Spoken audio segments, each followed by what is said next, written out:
Halo semua, kembali lagi bersama aku Aksana 21. Jadi di video kali ini aku punya contoh soal 12 nomor TWK. Jadi bagi kalian yang ingin jawab silakan di skip videonya dan kita bisa cocokkan jawaban kalian dengan jawaban yang aku jawab. Oke, jadi tidak usah berlama-lama.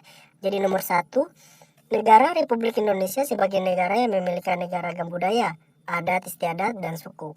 Perlu dijaga dan dihormati sebab bangsa Indonesia merasa dirinya A. Tidak dapat dipisahkan satu sama yang lain. B. Dapat hidup sendiri. C. Mampu memenuhi kebutuhannya. D. Paling tinggi derajatnya. Atau E. Memerlukan bantuan. Ya, jadi jawabannya yang adalah A. Tidak dapat dipisahkan satu sama yang lain. Oke, kita lanjut nomor 2. Keanekaragaman suku bangsa dalam negara hendaknya diarahkan untuk A. Menciptakan suatu kestabilan dalam mempertahankan keamanan bangsa dan negara. B. Menciptakan kerukunan hidup antar suku bangsa untuk menjamin kepentingan nasional. Atau C. Menciptakan persaudaraan yang menuju pada persamaan bahasa dan adat istiadat daerah. D. Menjaga kelestarian dan memperkenalkannya ke dunia internasional. Atau E. Menciptakan kestabilan dalam memperkuat kepentingan nasional. Yang mana teman-teman? Ya, jadi jawabannya adalah B. Menciptakan kerukunan hidup antar suku bangsa untuk menjamin kepentingan nasional. Oke, lanjut nomor 3. Berdasarkan pasal 9 ayat 1 Undang-Undang NKRI tahun 1945, sebelum memangku jabatannya, Presiden dan Wakil Presiden bersumpah menurut agama atau berjanji dengan sungguh-sungguh di hadapan A. Dewan Perwakilan Daerah, B. Majelis Permusyawaratan Rakyat, C. Mahkamah Konstitusi, D. Komisi Yudisial, atau E. Rakyat. Ya, jadi jelas ya teman-teman. Yang B. Majelis Permusyawaratan Rakyat atau MPR. Lanjut nomor 4. Pancasila berisi nilai-nilai dasar yang merupakan kerangka keyakinan yang berfungsi sebagai acuan dan pedoman dalam perencanaan, pelaksanaan, pengawasan, dan pemanfaatan hasil-hasil pembangunan adalah merupakan fungsi Pancasila sebagai A. Sumber nilai, B. Dasar negara, C. Ideologi bangsa Indonesia, D. Paradigma pembangunan, atau E. Pandangan hidup bangsa Indonesia. Ya, jadi jelas ya teman-teman, di soal ada kata pembangunan. Jadi yang jawabannya yang benar adalah yang D. Paradigma pembangunan. Oke, kita lanjut nomor 5. Dalam menghadapi pengaruh negatif dari luar negeri, perlu ditanamkan semangat nasionalisme kepada seluruh bangsa Indonesia.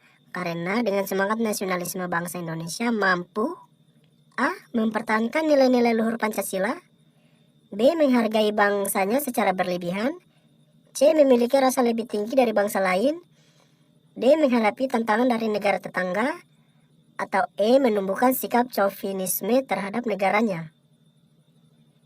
Ya, jelas ya teman-teman, B, C, D, dan E itu salah. Jadi yang benar itu adalah A. Mempertahankan nilai-nilai luhur Pancasila. Oke, kita lanjut nomor 6. Rasa cinta kepada tanah air dapat diwujudkan dalam bentuk bangga dan gemar menggunakan produksi dalam negeri sendiri. Sikap tersebut merupakan perwujudan dari sikap A. Nasionalisme, B. Chauvinisme, C.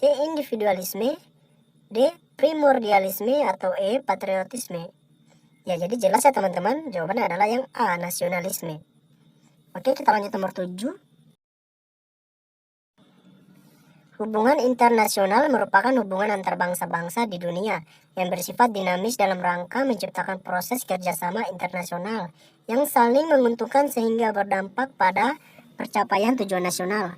Alasan yang melatar belakangi pemerintah Indonesia menerapkan politik luar negeri yang bebas dan aktif dalam tata hubungan tersebut adalah A. Mempertahankan kemerdekaan bangsa dan menjaga keutuhan negara, atau B. Bangsa Indonesia ingin melindungi segenap dan seluruh tumpah darah Indonesia, atau C. Memperoleh barang dari luar negeri untuk meningkatkan kesejahteraan rakyatnya, atau yang D. Netralitas bangsa Indonesia dan keinginan berperan aktif dalam perdamaian dunia, atau yang E. Bangsa Indonesia ingin menjadi bangsa yang besar dan disegani. Ya, jadi jawaban yang benar adalah yang D. Netralitas bangsa Indonesia dan keinginan berperan aktif dalam perdamaian dunia. Oke, jelas ya teman-teman? Kita lanjut nomor 8. Nilai-nilai Pancasila yang dituangkan dalam bentuk peraturan perundang-undangan menjadi acuan pemerintah dalam penyelenggaraan negara. Dalam hal ini, Pancasila berfungsi sebagai A. Dasar negara, B. Perjanjian luhur, C. Pandangan hidup, D. Paradigma kehidupan, atau yang E. Jiwa kepribadian bangsa. Ya, jadi jawabannya yang benar adalah yang A. Dasar negara. Oke, 9. Keragaman masyarakat Indonesia berdasarkan kriteria agama ditandai dengan yang A. Terjadinya konflik antar umat beragama. Tidak ya teman-teman. Yang B. Terdapat kebebasan dalam kegiatan dakwah atau ceramah keagamaan. Yang B juga enggak ya teman-teman. Yang C. Diakuinya berbagai agama dan para pemiliknya. Oke, kita simpan.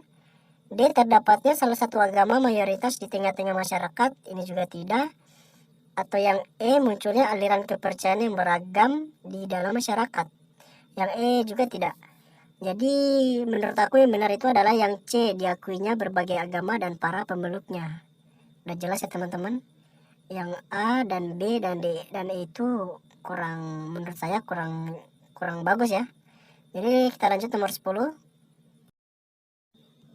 Bentuk wilayah Indonesia yang terdiri atas lautan dengan ribuan pulau yang terbentang dari Sabang sampai Merauke telah melatar belakangi terjadinya kemajemukan suku bangsa sebab yang A. Terdapat kesenjangan sosial antar wilayah, B. Terdapat perbedaan iklim, C. Terdapat kesenjangan budaya antar daerah, D.